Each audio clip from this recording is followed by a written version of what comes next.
Saudara-saudara yang dikasihi Tuhan, salam jumpa lagi dalam Inspirasi Rohani edisi hari ini, Rabu 19 Oktober 2022, Pekan Biasa ke-29.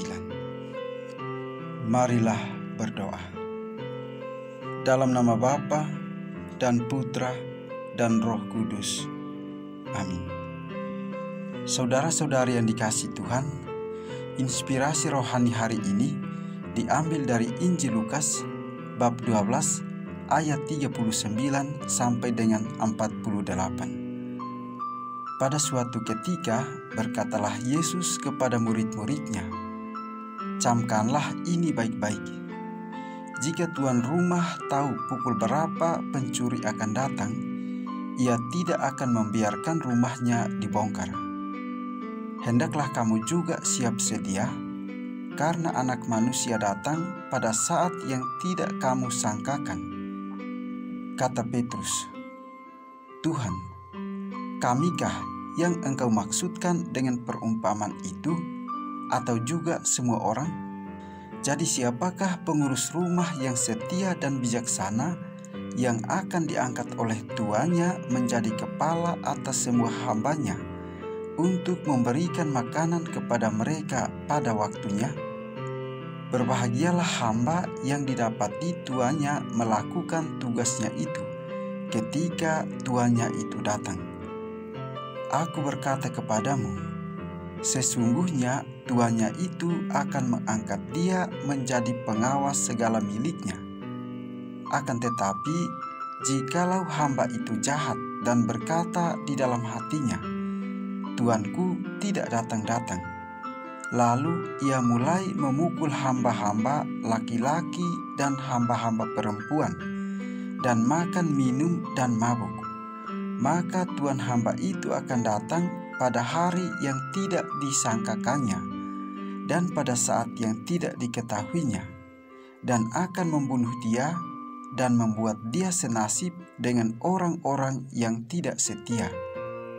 Adapun hamba yang tahu akan kehendak tuannya, tetapi yang tidak mengadakan persiapan atau tidak melakukan apa yang dikehendaki oleh tuannya, ia akan menerima banyak pukulan. Tetapi barang siapa tidak tahu akan kehendak tuannya dan melakukan apa yang harus mendatangkan pukulan, ia akan menerima sedikit pukulan. Setiap orang yang kepadanya banyak diberi, daripadanya akan banyak dituntut, dan kepada siapa yang banyak dipercayakan, daripadanya akan lebih banyak lagi dituntut." Demikianlah sabda Tuhan. Saudara-saudari yang dikasihi Tuhan, berjaga-jagalah. Kisah Injil hari ini merupakan sebuah ajakan untuk selalu berjaga-jaga, karena tak seorang pun yang tahu kapan Anak Manusia itu akan datang. Sebagai murid Kristus, kita diajak agar jangan terlena, melainkan selalu setia dalam kondisi dan situasi apapun untuk melakukan segala apa yang telah diperintahkan Tuhan. Sebagai murid Kristus pula, kita dipanggil untuk menjadi pelayan bagi sesama. Ini berarti diangkat sebagai administrator untuk mengatur, melayani, mengorganisasi demi kepentingan dan kebaikan sesama. Di sini ada ajaran bagi kita semua yang diangkat sebagai administrator. Menjadi seorang administrator atau yang dipercaya untuk memimpin berarti menjadi orang pertama yang memberi contoh dan teladan dalam melayani, mengorganisasi, mengadministrasi, dan lain sebagainya. Dan bukan menjadi seorang yang hanya memerintah, mengontrol, menikmati hasil, dan menghukum. Disinilah letak perbedaan antara seorang administrator kerajaan Allah dan kerajaan dunia. Saudara-saudari yang dikasihi Tuhan, barang siapa ingin menjadi besar di antara kamu, hendaklah ia menjadi pelayanmu. Dan barang siapa ingin menjadi terkemuka di antara kamu, hendaklah ia menjadi hambamu. Pernyataan Yesus ini mengajak kita menjadi pelayan bagi sesama.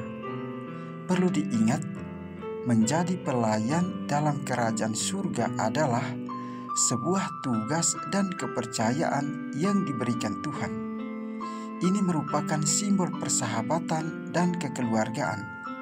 Tidak sama artinya dengan pelayan bagi pandangan dunia yang memiliki simbol kehinaan, perbudakan, dan kesengsaraan. Jadi ingat, menjadi administrator berarti menjadi orang kepercayaan, dan dengan demikian dipercaya untuk mengemban misi menjadi pelayan sesama. Maka kita pun lebih dituntut untuk memberi yang terbaik. Sekecil apapun tugas yang telah diberikan merupakan sebuah kepercayaan. Kita diminta untuk melaksanakannya. Karena jika kita tidak setia dengan hal yang kecil, bagaimana mungkin kita bisa setia melakukan hal-hal yang besar? Dengan demikian, menjadi seorang administrator yang baik tidak tergantung berapa besarnya tugas yang diberikan, melainkan kesetiaan dalam melaksanakan tugas dan perintah Tuhannya. Marilah berdoa. Bapa yang Maha Rahim, kami dipanggil untuk memberitakan kebaikan dan sukacita. Namun karena kerapuhan dan lemahnya iman kami, terkadang kami membawa kecemasan bagi sesama kami. Ampunilah kami dan mampukanlah kami untuk berani menempuh jalan ini dengan kepercayaan penuh akan pertolongan-Mu lewat Yesus Kristus Putra-Mu yang hidup dan berkuasa dalam persatuan dengan Dikau dan Roh Kudus, Allah kini dan sepanjang segala masa.